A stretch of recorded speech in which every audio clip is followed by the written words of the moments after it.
Okay. Well, this is really grabbed on.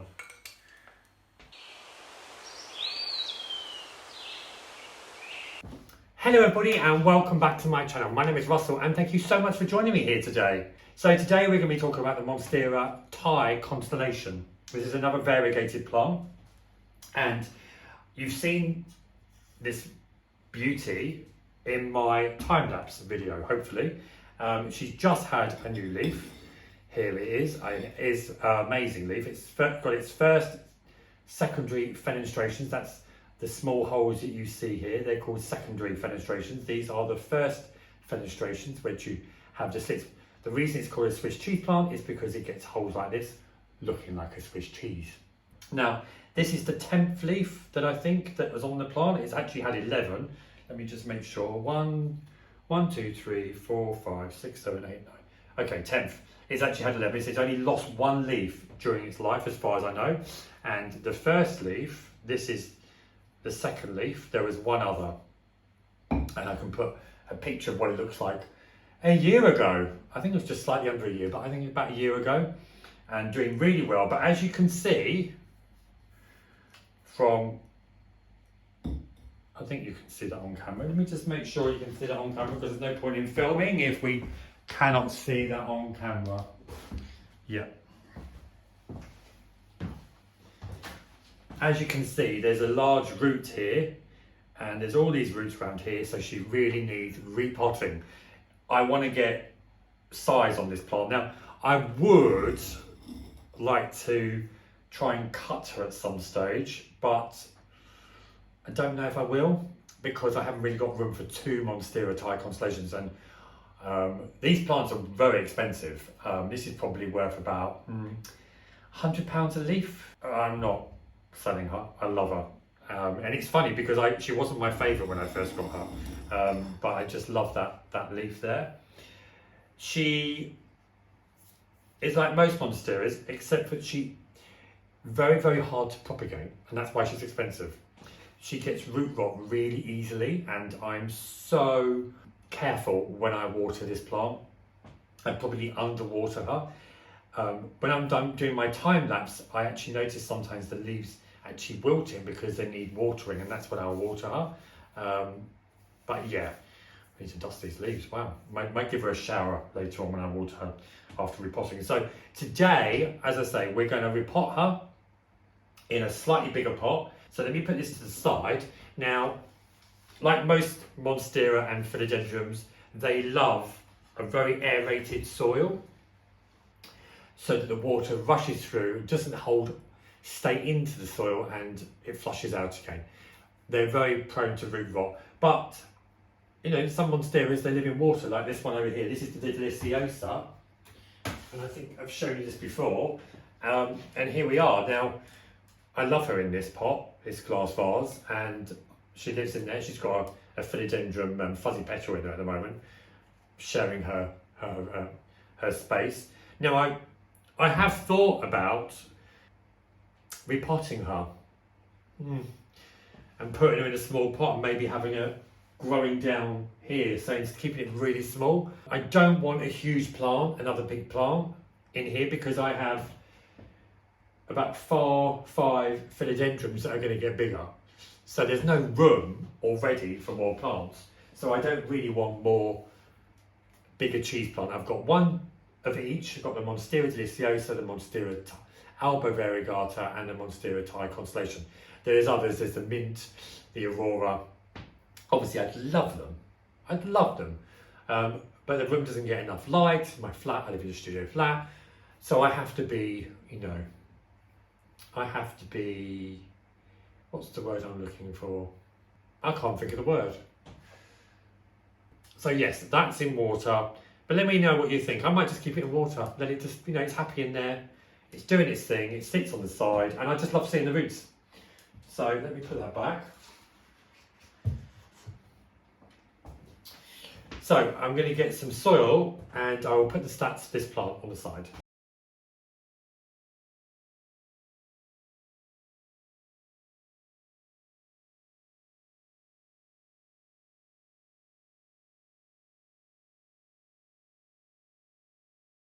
And I'm going to just take off some of this soil.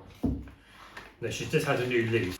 If your Monstera Thai or other plant is just unfurling a leaf, please wait until that leaf is slightly hardened. This one is near enough hard, so I'm just going to loosen up some of the soil here.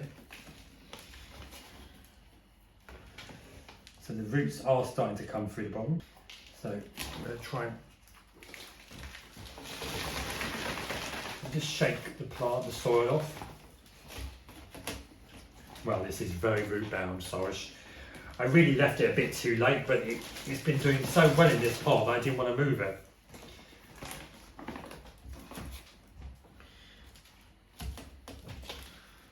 I might have to break this pot open.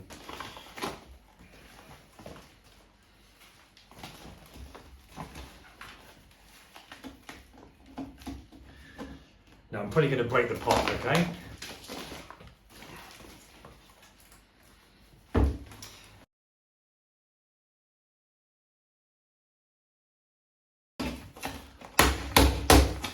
So just a bit of a hammer like that.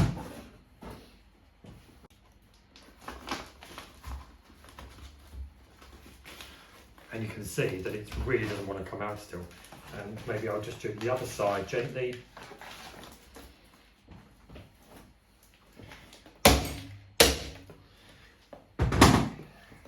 Okay.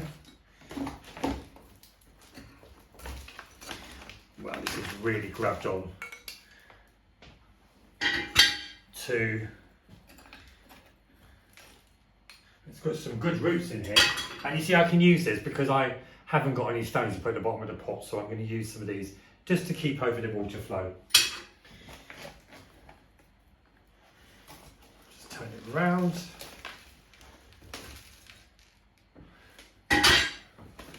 I've got so many of these pots already.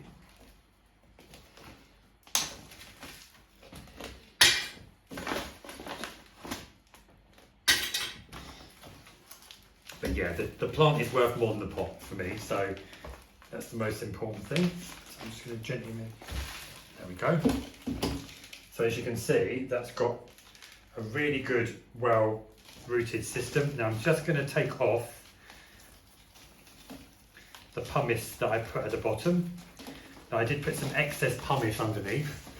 I'm not going to do that this time. This soil is just perfect for this plant. It really lets the water run straight through, and you can see, look at all this new growth, all these new ends. They really want to find somewhere to live. You can see that. So it is going to live in this pot here, so I'm just going to put that in there for one moment. I'm going to just get rid of this old soil. Okay, and I'm going to take my plant pot and put some soil in. And we take one of those shafts that we've just had, like so, and I'll just put that in the bottom just to cover that hole slightly. Just line the base with some of your soil.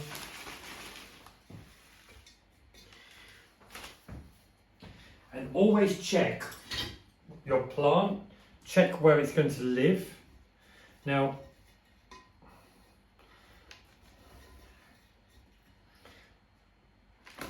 there's actually quite a lot of soil still, so I'm going to just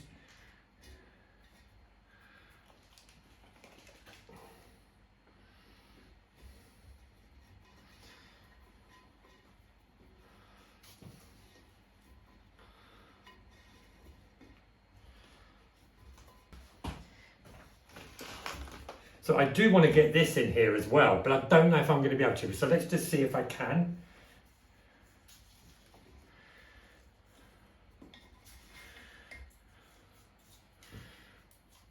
Let me just.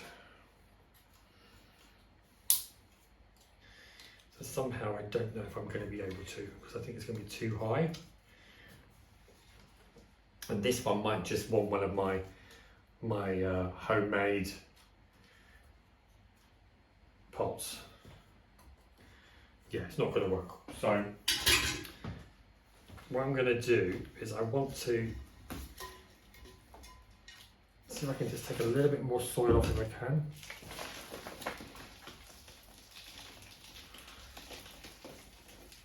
and you're just gently tickling the roots there, just to get some of the excess soil off.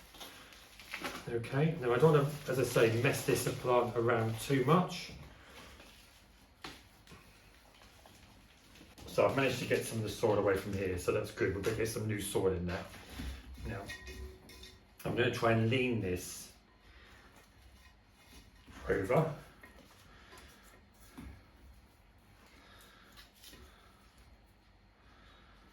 And then push the roots in, the aerial roots that you've got, as deep as you can.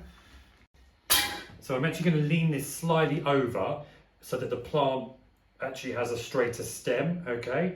And then obviously the plant, the moss pole I'll put in the back here. So let me just do that. Let me get the bag out.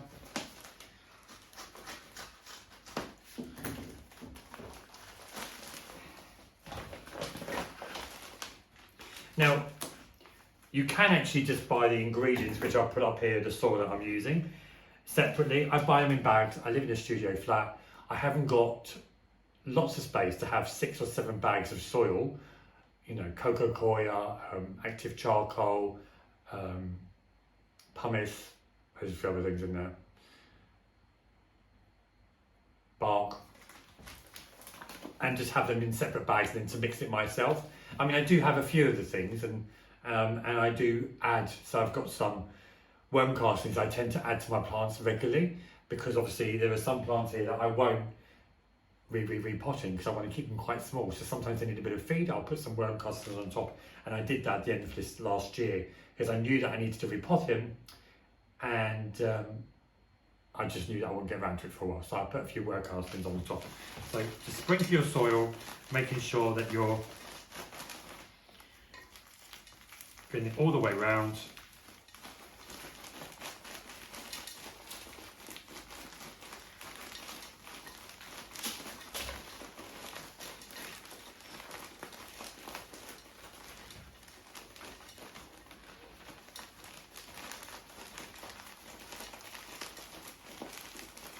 The leaves will move towards the light, so I'm hoping that by lifting it up, get the stem straighter, that these leaves will move. And I'm going to try and make a new moss pole as soon as I can get there, so I can put it in before the roots then take up that space.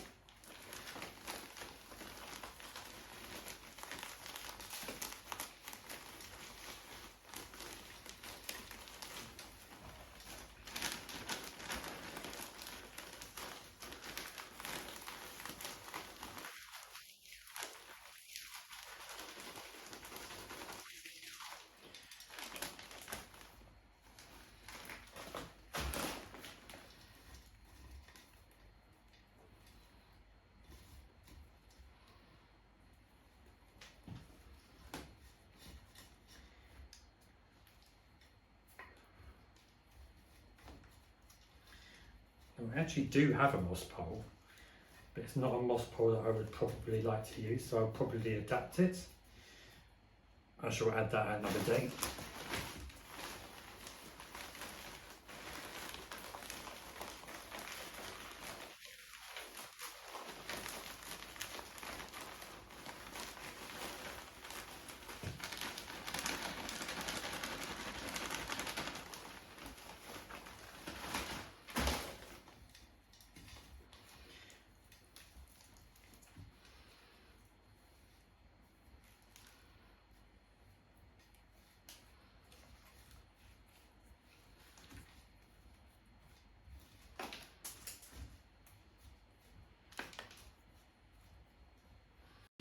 So I have this very old moss pole that I'm going to use for now, but I will be changing it for my home ones.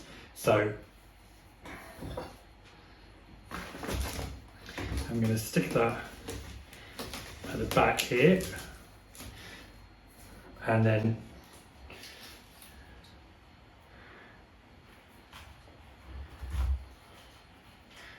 just very loosely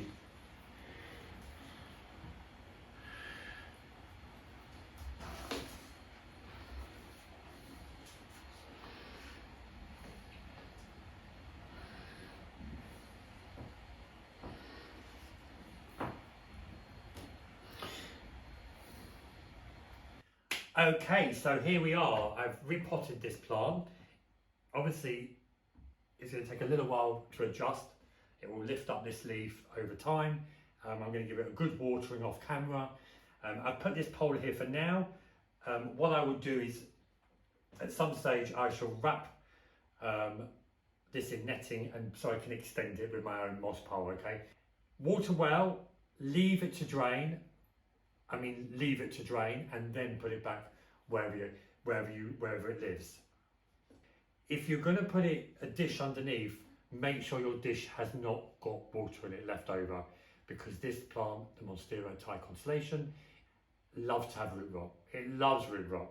It will do anything to have root rot, okay? So just be very careful, and that's why I underwater this plant, okay? Hi! Well, it's 6-7 months later. I recorded the video, I lost the video. I edited the video, I lost the video. And now I've finally finished the video. And it's been 7 months, and are we going to look at this plant? It's got so much bigger. So, here we are. Here she is. Now, she's not that much bigger. She's only had one more leaf. She has lost a few leaves during the massive heat wave. She has lost one leaf during the massive heat wave we had. I underwatered her slightly. I thought I had root rot because she started going brown on the ends. It wasn't. It was due to the fact I wasn't watering her enough.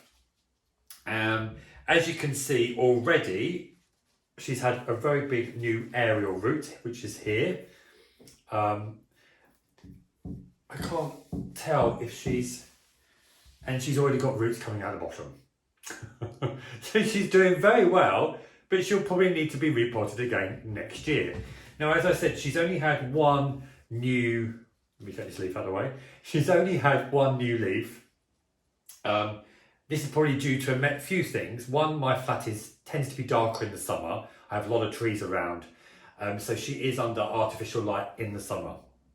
And that's all the time. I don't get the sun coming into my flat. I do get the sun coming into my flat in the winter, so she may grow more in the winter, which I know is really funny, but that's how it is for me in this flat. And it's also the fact that because she has been Because she has been repotted this year, that does actually have an effect on how many new leaves that she is going to get. Usually she gets a new leaf every month. It's been one in 6 months. So she has got roots coming out the bottom, as I just said. So that seems to be good, that she's happy. Okay, I can see that here she'll probably have another one soon because it's starting to ripen. So yeah, as you can see, she's got really big. This is the newer leaf. And I can tell that she was repotted because the leaf is just slightly thinner, because I think she was given more energy to making new roots down there and not what was going on up here, okay? So there you have it, one new plant. So I'm going to hand you over to the younger me and the less wrinkles and the darker hair. I'll see you soon. So there you go, everybody, all finished. Just need to go and water off camera, and I shall see you soon. So please share, like and subscribe, and comments down below. I will get back to all your comments, and I'll see you soon. Bye bye.